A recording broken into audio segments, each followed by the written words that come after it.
Hi, I'm Ben. This is another episode of the New Community Podcast, and today I want to talk with Saikat. A few months ago, I met Saikat at Venture Lab, and then we had some casual conversation as well with each other, and we had the same experience of attending TMW conference as well. And after that, I thought maybe it's a good idea because of his experience to talk about some insights, some tips, some experiences, which is really useful for sharing with international students, specifically in the Netherlands. Hi, Sagat. How are you? Hello, hi, Ben. Thank you. I'm doing good. How are you doing? Good enough. Thanks for accepting my request to join A me. pleasure. It's a pleasure. Out. So, Sagat, who are you? Oh, well, hello. What are you doing? Hello, everyone. So, my name is Saikat. I'm originally from India. I moved here to Netherlands 10 years ago, actually. So, in July 2024, precisely 10 years almost, I started my PhD at Rijk Universiteit Groningen. And then after finishing my PhD 2018, I moved from academia to industry sort of, but also it was, I was in the, let's say at the juncture of academia and industry for some time. We call it field lab. I will explain a little bit later what it is. And then full-fledged, I moved to startup world. And that's how I got to know you, Ben, at Venture Lab. So yeah, currently I'm working in the startup ecosystem here, involved in a couple of startups, doing product development, also trying to give away what I have learned. So trying to give some trainings, coachings, things like that. And yeah, and interested in meeting new people. Also, that's how I got to know a lot of people from Venture Lab, and also try to play music sometimes. I was performing live for quite some years, but now since Corona, things have become a little bit different. And yeah. Oh, I didn't know the last point. Interesting. Okay, you always discover Surprising. right? Yeah, surprises are there. Yeah, good. So you already knew that at Benue Community we try to do something and we experience some pivots. Right. Now we are focusing on empowering international students. Right. To learn to acquire soft skills and transferable skills in terms of navigating in their career path. Mm-hmm. I want to ask you about this term, transferable skills. Based on your point of view, what are the main transferable skills which are really useful to learn by international students, and why it's really important for them? Right. Okay. First, I would begin with a little bit of syntactic or semantic categorization. So people say like hard skill and soft skill. I think the soft skills are really hard skills because, that I usually don't say like, so I try to say like technical skills, like in a very domain specific technical skills like Python, or you are, a particular software, or how to use a particular thing like, training machine learning models or things like that. Okay, that's very specific. But again, at the same time, if you zoom out, there are, so I, for instance, did a transition from academia. Like, so I did my PhD, then, so that was my, let's say, if you call it a scientist background, scientific background, then I was data scientist for some time. Then I became an engineer, product engineer, now, but then business development. So I really did, probably over 10 years time, and I'm still evolving, right? So this is the main point, is that transferable, I would say, like the skills that you actually, while you are evolving from one domain to another domain, maybe, or one industry sector, or maybe academia sector, one sector to other sector, some skills skill sets you can transfer. That's why we can use the word transferable. I will not go into a new nomenclature and redefine everything, but in the case that you learn some techniques or tools as an individual or in a community, that you can apply in some sort of domain agnostic way. So in a way that communication. So your skills to explain something if you, of course, if you understand the topic, that can be tool, that can be a skill that can you can apply it in science, or if you go to marketing, if you are trying to explain philosophy, or if you want to train to teach somebody mindfulness, whatever it can be. So that's a skill of communicating and making other people understand, and then immediately it comes like your empathy or your emotional intelligence. So these kind of things, if you have, I mean, these are, according to me, these are real hard skills, in the sense you don't really learn it by reading a book, but rather you learn it by doing it from your lived experience in life.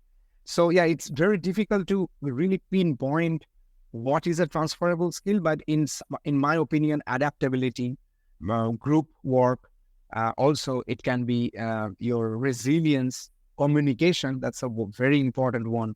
And of course, problem solving mentality, like how in general, like it could be your family problem, it could be a company problem, it could be any problem, how you position yourself in that situation in life. So it's more about, I would say, kind of domain agnostic or sector agnostic, in a sense that is not really specific. So, and you can transfer as you transfer your job or your career, that can be tagged along with you, and you can apply in your new situation. So that, sorry for taking such a long definition, but I think it's, well, I wouldn't take a textbook definition of what is a transferable skill. For me, this is what I mean, or at least this is what I feel is meant by transferable skills. Yeah, Answer your question? yeah, that was great. And also, hopefully, you already mentioned some main critical soft skills or transferable skills. You already mentioned them. You said it's really hard to develop, to learn, to practice. So my question is, international students, if they want to develop this kind of stuff, what do you advise, and what's the solution? You already mentioned that it's really important to practice them in reality, not, for example, by reading some books or things like that. But can you share more? Of course. So first thing, I would start with one point, that because you are international, because you left your comfort zone and you came out of it, and you are in a new country, new culture, new situation, that already is a big thing. That means you already are curious about learning. You are resilient. You want to learn. You are open-minded. You want to work with another culture. That means you already have some, I feel, I might be wrong, but of course it depends on the individual. I will come to that.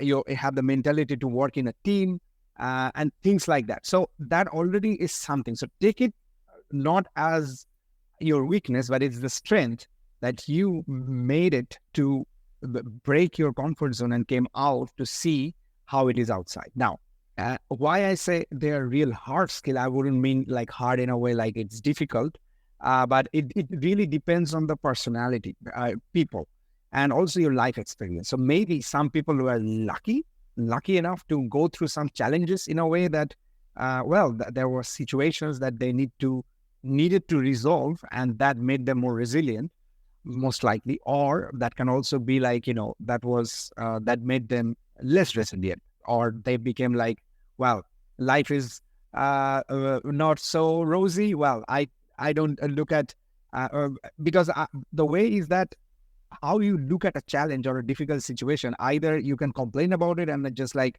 okay, I accept it, and then I just live with the problem, or you can adapt and you can find out ways how still you can improve your life, because in a way, we need to evolve. So I always look at it as different versions of an individual.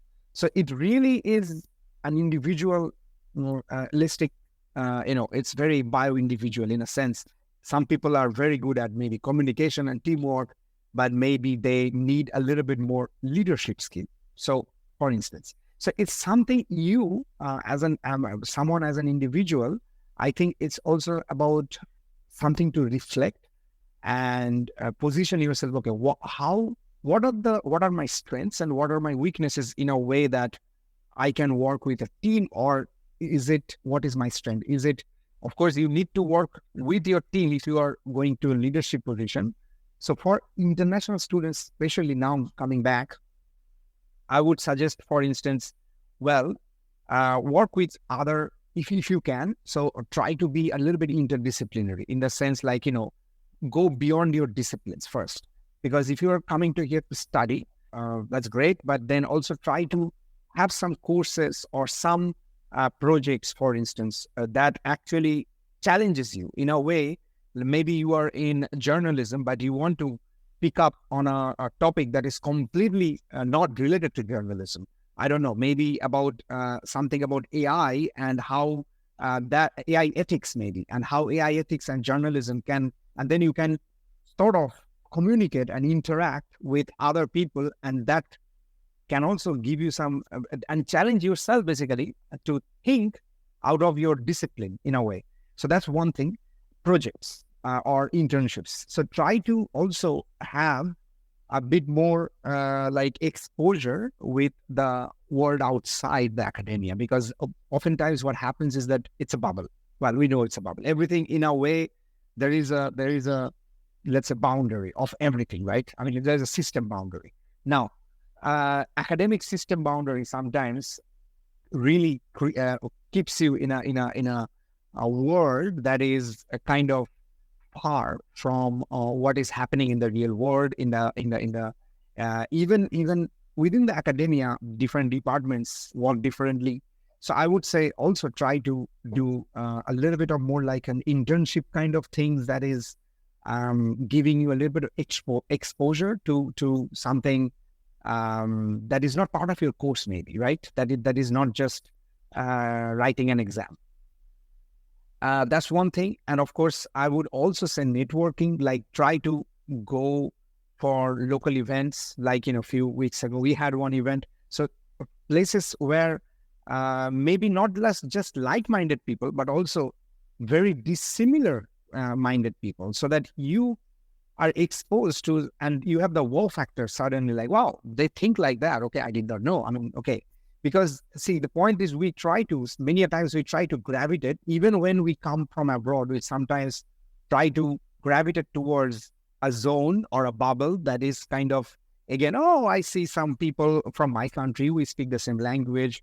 And that's great, of course, but also try to have the exposure, what you are here for, because that's also something. It's good for your neural network as well, for your brain. So to challenge and learn something new. And of course, I would say take, as I said earlier, like go to some non-disciplinary activities. So maybe, so pick up something that is completely new for you. So that's also one more way. So yeah, these are the kind of things that come to my mind. Yeah, thank you. You shared lots of useful, helpful points. I hope they help. Yeah, that was great. Yeah, thank you. Now I was thinking about the importance of these kind of skills. Mm-hmm. These skills help students, specifically we are talking about international students in our conversation, to navigate their career path after graduation, which means usually most of them already didn't have any experience in terms of, for example, applying for jobs or working in the professional atmosphere.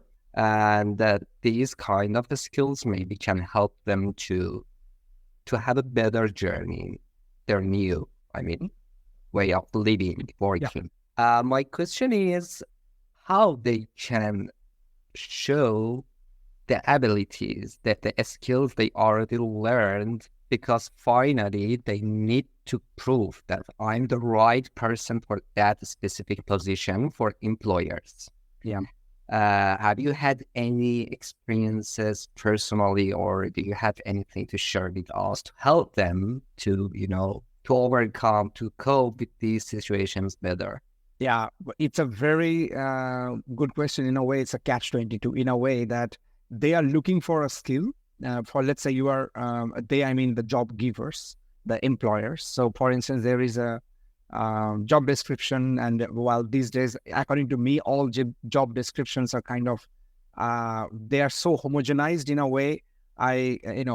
Most of them have like, a standard, almost like a standard syntax, But anyway, and why I say so, it's a chicken and egg problem in a way that They want to have experience, but you cannot have experience unless you do some job. So it's kind of really like, so, I mean, I am a fresh graduate, let's say, from university, and I want to apply for a job, and they are looking for these skills, but I cannot show that I have these skills, right? It's because I never had a job.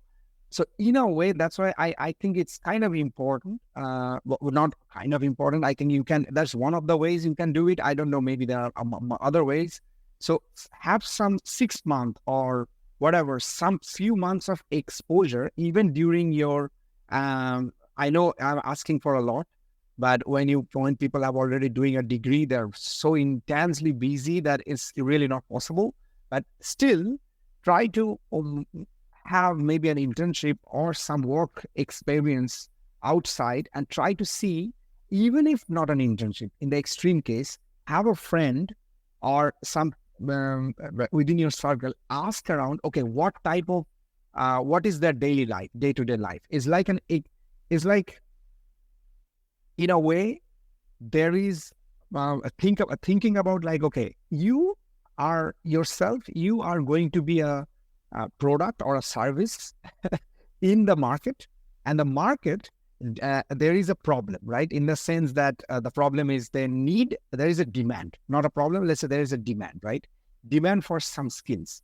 So I would always say like, okay, like try to discover. So this is a discovery phase. Of course, you can just join as a very early stage entry level job, and then you, of course, the employers will know that, okay, this person is new and not much experience, so there will be some hand holding. But then again, and sort of like we call it, the onboarding journey. And then you realize, okay, what is the tech stack for this company? How does the workflow work and everything? Because this is also very different. Every company usually have a different culture. And also a company, I mean, also university departments, they usually, the people are different. But of course, university is a bit more homogenized, but anyway, but you know what I mean, right? So it's kind of, so try to also have some friends in your circle. If you are doing 2 masters or 2 bachelors at the same time, of course, I can imagine you don't have time for, doing an internship maybe, but try to also, even if not, try to have some kind of friends or in your circle, or try to go to these network events. Ask like, okay, how is your, daily life as an employee for this company? What are the things you do that is, every day? How does the process look like? What are the, skills that that is needed besides, if they say, I spend, maybe an example, I spend like this many hours in my meeting every week. Okay, are they online meeting, or do you meet people person to person? Okay, when you meet person to person, do you talk about project management? What tool do you use for project management? Okay, how many people you meet in the team? Okay, great. And what are the how international is this? Or do you travel? And all these kind of things. This also, in a way, actually will help your soft skills, because while you are trying to discover how about their life is, you're also kind of enhancing your communication and networking skill. So for instance, I do it even now. For instance, if I have to ask you, for instance, so for Benue community, for instance, how do you, what is your plan? How many people are coming? What background are they? So that's something for me to discover, in a way, to understand a bit better. Not because I want to work at Benue community, but it's also something, it's the same approach to discover, in a way, for me to understand better how are the, your audience, right? So I would always suggest, it's not one, there is no one size fits for all, and everyone is in a different situation. And of course, it also depends on people's background and also subject, but because the transferable skills are kind of, standard, in a way that you need to be able to speak in most of the cases. I know for introverts, this is a bit difficult, maybe. So, but again, maybe for introverts, even it's easier, in a way. They can speak less, but speak more substance. So they can take their time to digest and only speak in the right moment with the right number of words that adds the most value, because that is also a skill I sometimes lack. For instance, I speak a little bit too much, but then I'm like, okay, maybe I could have congested everything in few sentences. So look at it, everything as it's really how you want to look at it. Being introvert, is that my strength or my weakness? How do I want to look at it? Because it's up to, again, how comfortable are you within yourself? Because that's the first thing to do anything in life. So I know it sounds like a little bit like a life coach or something, but no, not really. But it's more about because we are not going into any specific technicalities here. We are talking about the top level, high level things. That's really, I would say domain agnostic or sector agnostic. So, Right. does that sort of answer your question? Yes, of course. And several times you mentioned networking skills. That's amazing. And there are lots of opportunities in these kind of activities. And my question is, international students, when they are trying to building a professional networks and collaborating in diverse environments, specifically in the Netherlands, we can consider cultural differences as well. Yeah. Which means they need to aware on these kind of stuff as well. Yeah. My question is, if it's possible for you, share some personal experiences or tips as well on navigating these cultural differences in professional settings. I think it's one of the main topics we need to learn. We need to think more about what it is. Yeah. Okay. It's actually, honestly, if you really ask me, if I have to be really honest about it, there is a sort of like a ice that you need to break, especially with the Dutch culture. And in a way, they're perfectly friendly people, of course, but there is at least for me, it can appear, of course, there is a directness, like people are very direct, like you will be, you don't need to tell something with all the ornaments and everything around, but you can just say, hey, I think this product sucks. As simple as that. Or you can say, okay, this one, we really liked it, but this one doesn't add any value. Sorry, that's my feedback. So there is no way to, people need to, ornamentalize their way of speaking. That's one thing. And there is the coldness. So coldness and directness.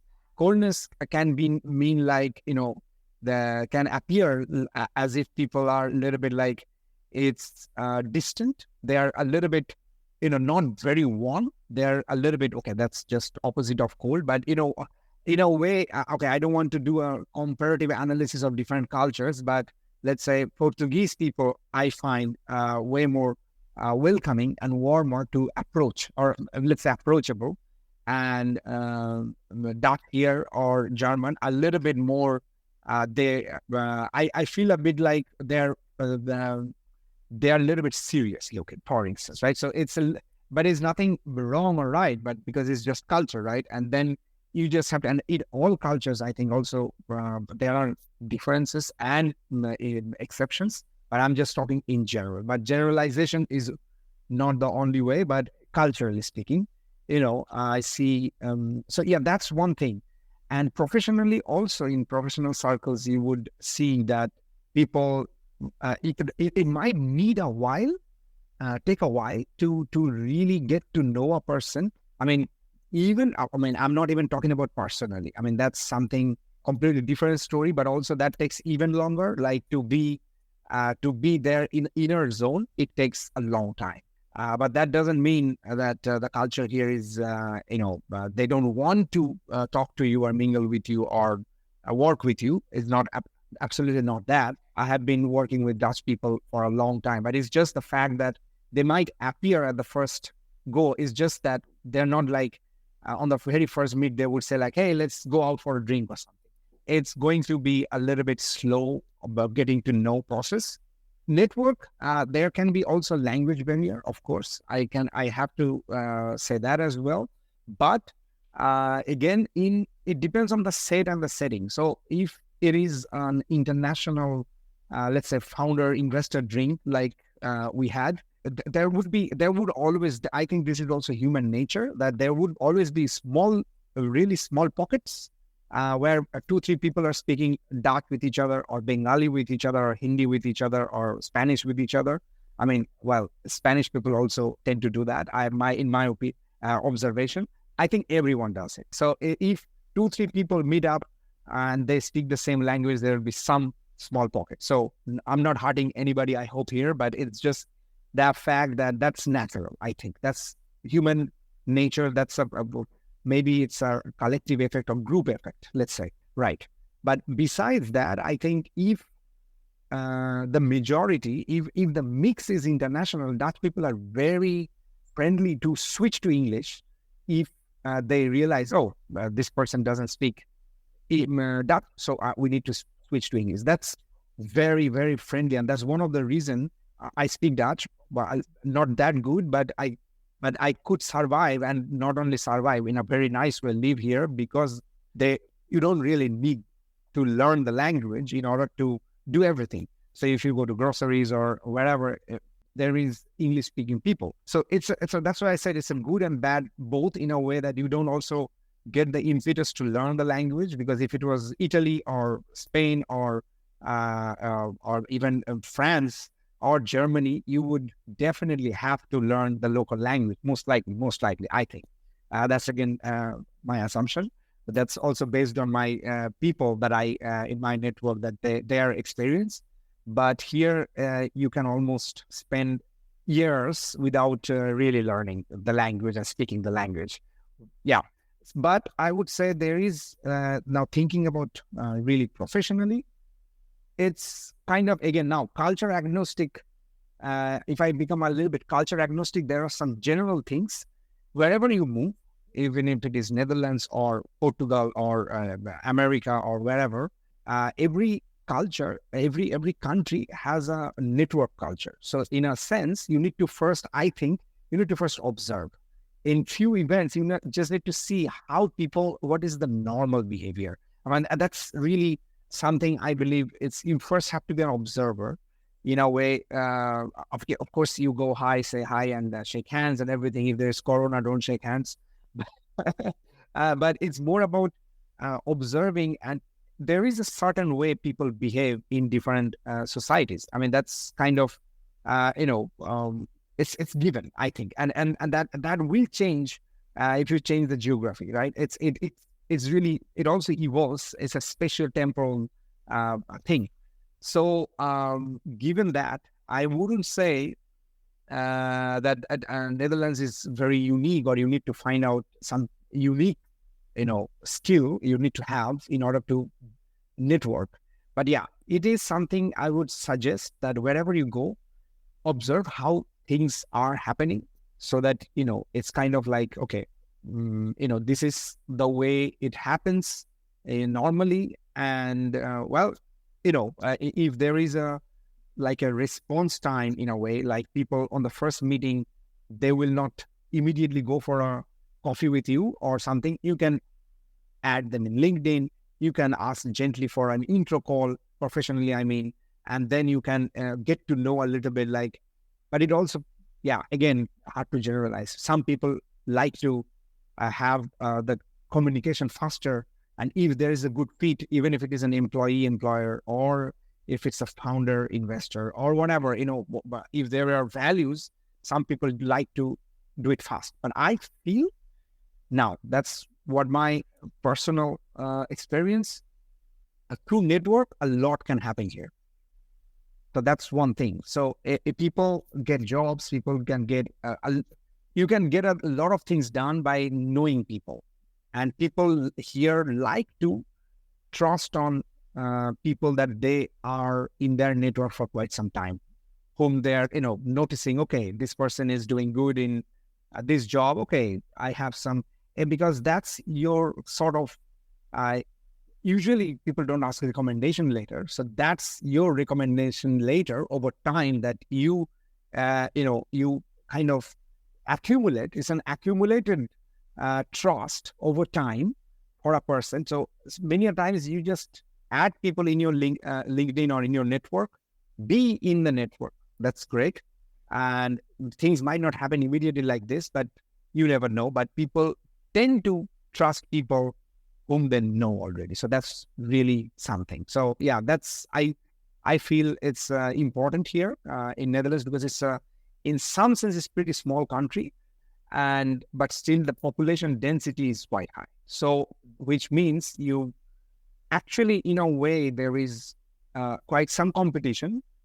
So if you are just an unknown person applying for an unknown job that nobody knows you, it's better if you know somebody in a company or in the anywhere in that inner world, then that would kind of help you in that process. So yeah. In another word, what you say is these kind of activities help you to build your identity capital, right? Very good one. Identity capital. Very good term. Yes, that's a very good term.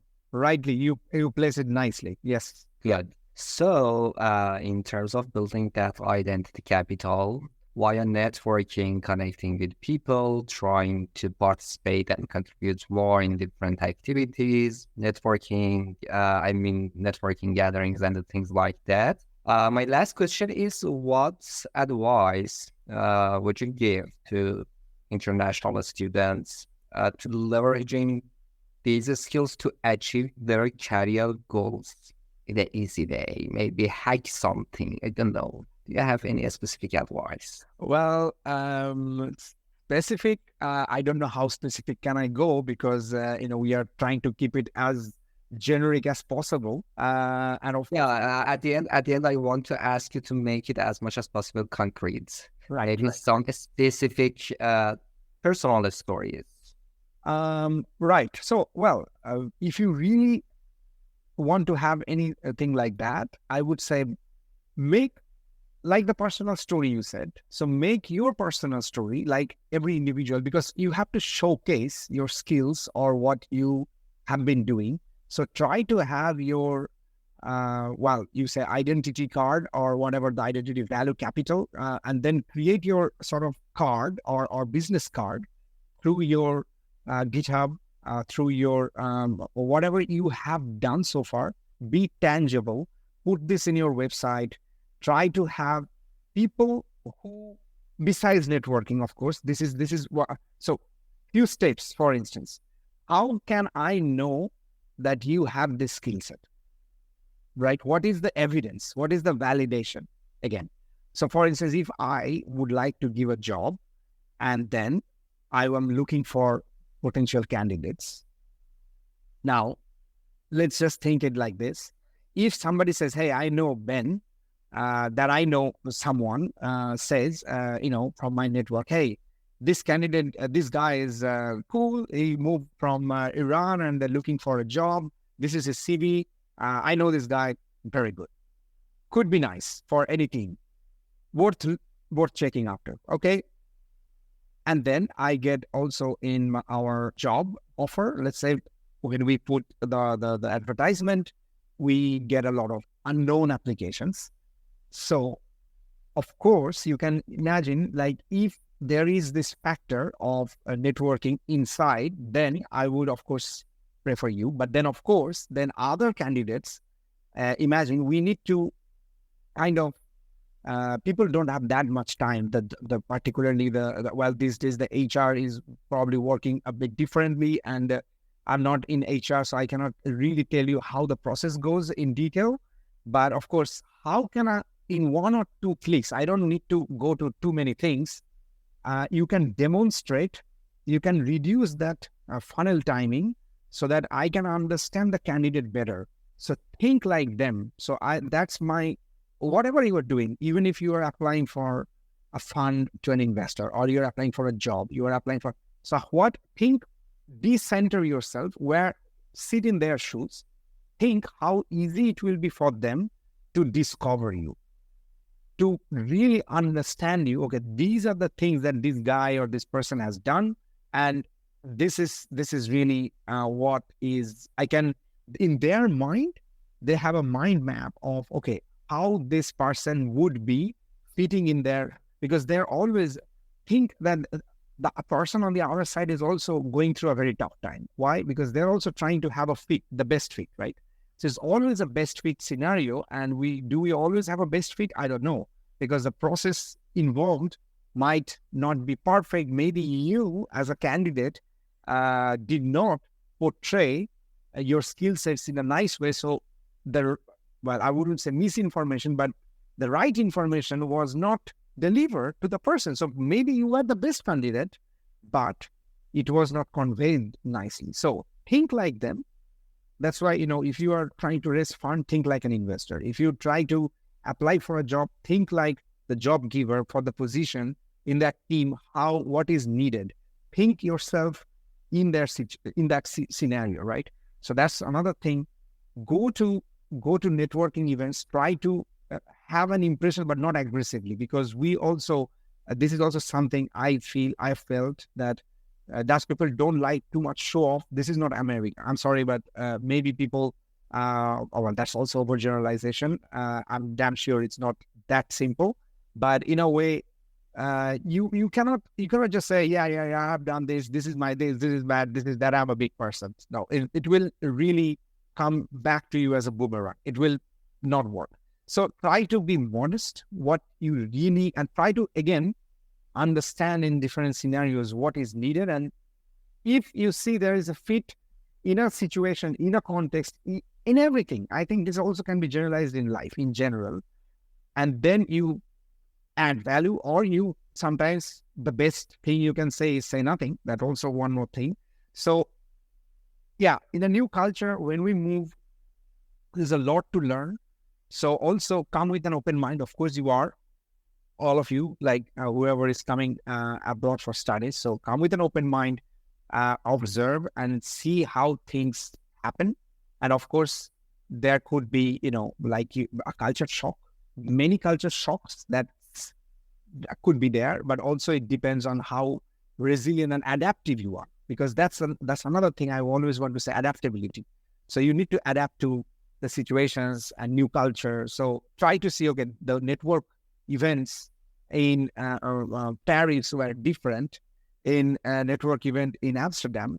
Well, how does it go? Well, maybe people are, of course, drinking beer, not wine. That's one thing, but also people are maybe speaking differently. Maybe people are, not talking about money, or even if they're talking about money, about talking in different terms. If they're talking about, money, let's say fundraising scenario, but maybe people don't immediately talk about, people try to, also here, people try to get to know you better. That's something also outside of everything you are maybe completely outside of the main purpose, in a way that you're looking for a job. Okay. But the best way to discover you probably is not to talk about the job, but something else, how you are as a person, how you are in your family, or what do you do in your hobby. So I also think that people, try to understand you in different angles. So be open to that. And that's the best way to, adapt to the new culture. Yeah. So, which means we need to focus more on building a meaningful, trustable, relationship or connections with others, right? Because based on that trust and based on shared values, we can go forward. Yeah. It's another way. Absolutely. Another way is that if you are there for a job or for something, for a purpose P, don't try to look at everyone through the lens of purpose P, because try to look at the people as they are. Because maybe today is your purpose P, P1. In 2-3 months, you will have a purpose T2. And then maybe those people that you ignored while you had a purpose 1, and you thought that, because we always see our immediate problem as the most severe problem. but maybe the most severe situation is yet to come. And then probably today, who is not the best fit for you, but if you build a good connection today, you never know that person, when you have a more severe problem, P2, that person will be of your help. But so don't ignore, don't try to look at world from your present problems, lens of your present problem. Mhm. Yeah. So just be open to people in any way, in general, anyway. So yeah, that's something I can add on. Yeah. Thank you. We're almost done. But at the end, maybe I missed something to ask, and you think you have some more extra words you want to share with us. Anything else? Well, I don't know. I mean, it's we tried to keep it very high level, but we went a little bit specific to that. Maybe something that you think it's really important to share as well, and we already didn't talk Well, try to learn few words like lekker, it's makkelijk. Because if you use few words like this, I mean, it's very silly, but in some situations, and that can also show you like, okay, you are, and prost, of course, that you are, trying to, you are open to, learn the language, because that can also sometimes, even though you don't speak it or anything, and it's still, it can give a little bit of easier way to break the ice. That's all I can say. In a network event, in anywhere, because I think Dutch people like it. That when in a, of course, appropriate scenario and situation, if you say a couple of common Dutch words, I think that kind of looked in a very positive way. So it's a very silly tip, but I don't know what else we are missing. But yeah, no, I think I can keep it like this. And yeah, of course, within your community, if people have some question, they can always reach out to me or to you through you to me. And yeah, I'm happy to help. Happy to help, basically. Great. Yeah, people I think find you easily on LinkedIn. Also, we already mentioned your name in our posts on LinkedIn, Instagram, and others. Thank you for sharing your insights. We tried to talk a little bit more about transferable skills and how it's important for international students, how they can apply it on their daily life and the things like that. We will publish it soon, maybe this week or next week. It's available on different platforms such as Castbox, Spotify, and Apple Podcasts. Also, we already published 2 other episodes with 2 other experts. Thank you again. And if you think everything is fine for now and still you don't have anything to share, we can say bye and thank you. Continue our conversation after it. Yes, absolutely. Thank you very much. Thank you. I'm very happy to help. Thank you. It's a pleasure to talk to you. Thank you. Great. Thank you. So bye. Bye-bye.